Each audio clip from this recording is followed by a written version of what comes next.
Hi, this is Eric Martin with BoardGameGeek. I'm here with Jerry Chiang from Taiwan Board Game Design, looking at UBike Tours, Taiwan, from Big Fun Games, from Qifan Chin. It's an interesting game I played before. Right. It's an interesting mix of things altogether. Let me give an overview. So first of all, UBike is based on the Metro bike system in Taipei. It's quite successful, and a lot of us actually use it every day when I'm back there to just go to work. Yes. So in this game, it is, I'd say, a family game. You've got a bit of tableau building and basically card selection. Right. The goal is to get the most points, and you're trying to primarily do that by building a route, right? So you'll see here, there's different locations. They have different numbers at the bottom, and you'll add up the distance between each location to see who has the longest route. First and second will get some points. And then that means you traveled farther across the island. You've gone further around. Yeah. And then if you've gone to some of the more extreme places at the ends, you also get a point for each. And then there's some places that are probably more memorable. So if you have 4 of the same location like this, you'll have 5 points.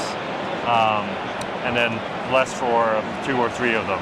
Okay. Yeah. And the game continues until someone has seen 9 locations. Yes. And then it ends. Yeah, and if you have 9 locations, you'll get a couple points. Okay. How the game really plays is, on your turn you have a couple actions. You can choose to take 2 cards, and then place them to the tableau in the middle.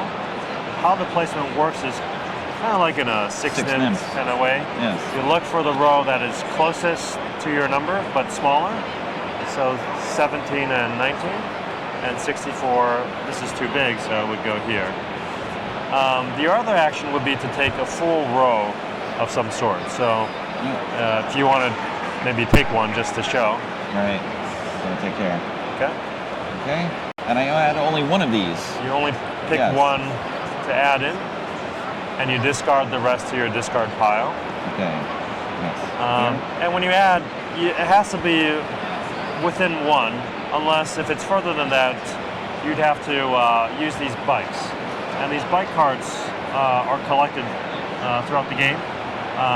You need the number of bikes equal to the distance. So if it's 1 and 4, you'll need at least 3 bikes. And then afterwards, you'll place a bike token here to show you've used it. You spend your bike cards to get around by bike, not just by walking around the island, basically. Right. It took a while. Yeah. And whenever you take a row, you would pass. And so the other players may still continue on. So there's a little bit of strategy about when you take that full row and when you want to keep adding cards. That's right, because also you pile up the extras, and you can trade in when you get 5 of them, you get a bonus card. Yes. Which may provide points in different ways or another action. Different scoring mechanics. So yeah. So it's that hold off on drafting and maybe get more things, or of course then someone else will take the thing you want. Right. So yes, that happens. Okay. Always. Thank you very much, Jerry, for an overview of UBike Tours, Taiwan, from Big Fun Games.